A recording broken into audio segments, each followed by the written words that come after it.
get through Parker first. But I want to get the undisputed, have all the belts. Of course, because you look at what he did to Tony Bellew, Derek Chisora, Anthony Joshua twice, Tyson Fury twice. Yeah. He's beaten you once. You believe it wasn't correct because you believe you knocked him out with that shot. But really, he's going for all the Brits, so you're the last one up. It's about time, yeah. Someone's got to put a stop to it, and when that time comes, I'll be ready for him. And you truly believe in your heart still that he milked that moment, Daniel? Yeah, of course. That one, you got lucky last time. You definitely got lucky. That wasn't a low blow. You never saw him grabbing these balls or nothing on the floor. I'm just saying he got lucky last time. Next time he won't be lucky. Will it be a body shot again? I'll be ready for him. No, whatever shot. Too much for him. What did you actually think of his performance against Fury? I thought it was a close fight. I thought he edged it though. Just on the last couple of rounds, I think he edged it. It was a good fight. All right, so Daniel Dubois recently gave an interview with Umar of Box Nation. Now, in this interview, he talked about several things. I'm even going to play a snippet at the start of this video. Spoke about Usyk Fury, said he had Usyk winning. Talked about the upcoming fight with Joseph Parker. He obviously expects to win that fight, but thankfully, in a way, he's not. Judging by how he was speaking, I should say, he's not really overlooking Joseph Parker in that regard. Yeah, he is mentioning Alexander Usyk, and that's what I'm going to talk about here. But I get the impression that he is focused. He needs to be focused on Joseph Parker because Joseph Parker he's going to be a tricky night's work for Daniel Dubois. I expect Dubois to come through it. I think that Dubois is just too young, too ferocious, hits too hard. And I think I don't think Parker will be able to really take it to him in that way. So he should get through him, but he'll have to work for it. It won't be like an Anthony Joshua fight where he goes in and just starts, bouncing him off the canvas from the first round. It's not going to be like that. But after that fight, now, Umar kind of hinted, was there something planned? Some people, I think he even hinted maybe in that as well that, there could be the fight with Dubois and Usyk could already be, I don't want to say penciled in, but that's certainly what Turkey is potentially looking at next. And, Daniel Dubois was kind of like, as you heard, we got to focus on Joseph Parker, but I want that fight. He named all the British heavyweights and cruiserweights that Alexander Usyk has beaten, and that Daniel Dubois, even though he's already lost, he's pretty much the only one left standing who could have another crack at him. If you want to take Moses Telma out of the equation, which I know no one's going to be mentioning that, but he's probably the only other one who you could mention at this point, and I wouldn't be picking him over Alexander Usyk either.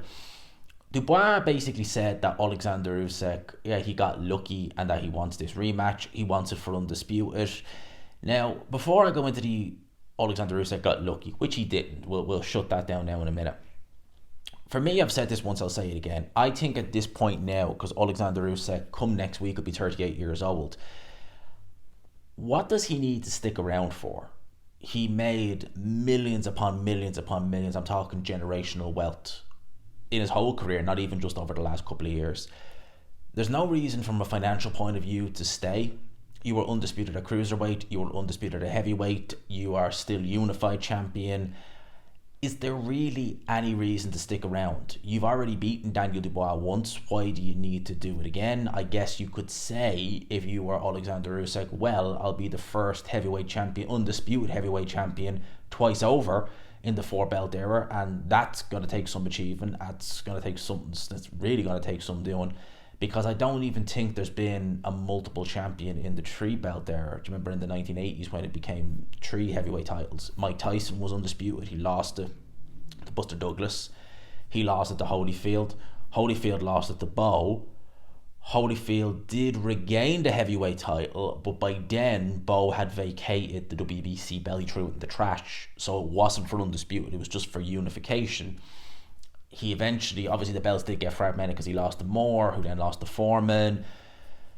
And obviously Foreman vacated, I think it was the WBA, rather than fighting Tony Tucker, who then did defend his IBF title against Axel Schultz, then vacated because he had to rematch Schultz. He didn't.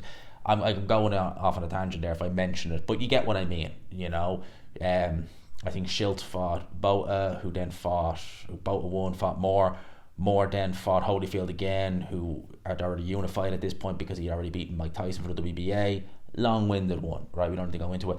But he lost to Lennox Lewis. Had he won that fight, he would have been 2-time undisputed in the 3-belt era. Then there wasn't an undisputed champion until Alexander Usyk after Lennox Lewis. And obviously by then, the WBO came into it. So he will be the first in the 3 and 4 belt era to have become undisputed twice. Maybe that's what he wants to do, just to, he's a first ballot Hall of Famer. So just to cement his legacy even further, maybe. But, you really don't need to. I mean, you're first ballot Hall of Famer with your achievements at cruiserweight, much less what you've gone on to do at heavyweight, that sort of way. So for me, I think you should just call it a day, sail off into the sunset. You've beaten it. You've beaten the boxing establishment.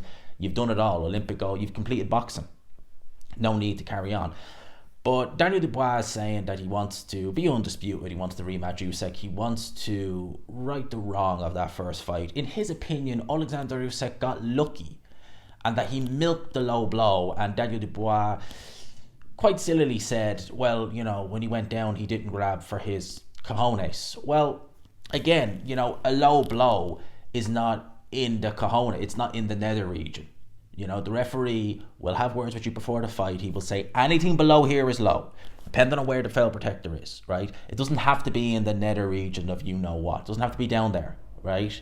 Hence the reason. Listen, Tyson Fury, look how high his shorts were. I mean, they were unbelievably high. Are you telling me that if Alexander Usyk hit him there, in the stomach, in the abdomen area, which is a legit shot, that it would have been low blow? He couldn't. So the referee will dictate and he will instruct you as to where it is. And the referee's word is final. If by his logic, right, then Tyson Fury has already lost to Deontay Wilder if the referee's word's not final. Well, it was 10 seconds. The guy counting at ringside, he was at 10 before the referee was. No, it's the referee's word is final. He dictates where the low blow is. And the referee, it was Luis Pabon, stated that it was not low. And look, it wasn't. And he said, well, Alexander Usyk milked it. Well, no. You've 5 minutes. If it's deemed low, you've got 5 minutes. And a lot of fighters don't take the full 5. Some do, some don't. Alexander Usyk, I don't think he took the full 5. Let's say he took 3 minutes. Still, that's not milking it. That's part of the rules. And let's just hypothetically, we're talking about hypothetical scenario, right? Let's just say, Daniel Dubois, that Alexander Usyk, when you hit that low blow, the referee didn't rule it low and actually said, knock down, go to the corner, and started administering the count to Alexander Usyk. How are we to know that Alexander Usyk wouldn't have just said, all right, mercifully, there you go, I'm up? We don't know that. We don't know if...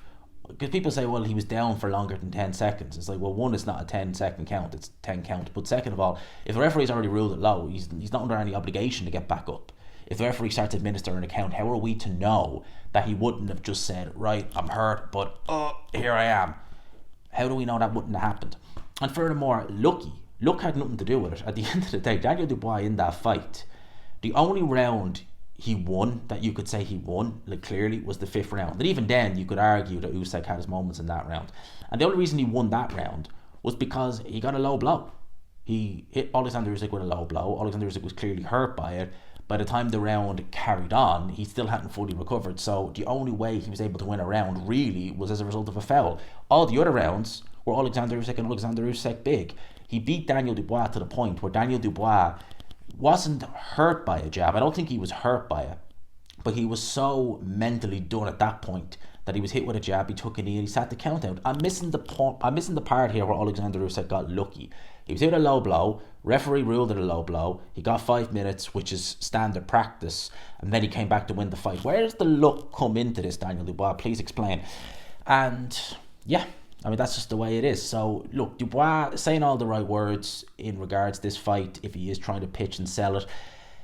At the end of the day, he has to get through Joseph Parker. And one thing I've learned about these Saudi shows, and I think what everyone watching should really learn, is that whenever there is a show, and it seems almost all the shows now at this point, whenever there is a show and you have plans lined up, so especially for heavyweight, something goes wrong. March of 2024, because now 2025, they wanted that to be Joshua Wilder. All both guys had to do was win. Joshua did, Wilder didn't. Okay, he loses. Then they go to the 5v5. Wilder, if he'd beat Zhilei Zhang, in my opinion, they would have done Joshua versus... I think Turkey was even saying, yeah, that's what we're going to do. They would have done Joshua versus Wilder in September. He lost. It went to Dubois. Dubois versus Joshua. They were already talking about the winner, or sorry, they were already talking about Joshua versus Fury. Fury had already just lost to Alexander Usyk, hadn't even rematched him yet. And Joshua hadn't got by Dubois yet. What happened? Joshua gets beat.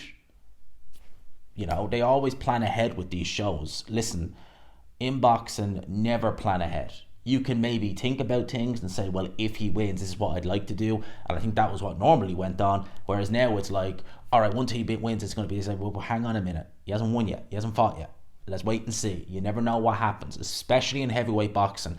That's one of those divisions where you do not plan ahead because you just don't know what might happen next. So Dubois is talking about Usyk. Turkey is probably thinking about doing the Usyk rematch. And look, I mean, as I said, I think Usyk should retire, but I'd watch it. Certainly, it's still an interesting fight. And I think Usyk, you know, judging by his interviews, doesn't particularly like Daniel Dubois. So, because I remember they showed him a picture, I can't remember if it was Boxing King Media, of, you know, Usyk standing over all the UK heavyweights, and he said, no, I don't like it. Bellew's my friend, Chisora's my friend, Joshua's my friend. He even said Tyson Fury could potentially be his friend, but Daniel Dubois, no. So he does not like Daniel Dubois. So, I mean, we've seen Marco Huck. Usyk didn't particularly like him. You saw what happened there. He got the crap beat out of him. So, you know, be careful what you wish for is what I'll say there. Let me know your thoughts in the comment section below. I hope you enjoyed the video, people. Smash the like button if you could, and subscribe, of course, as always, if you haven't already. And until next time, people, peace.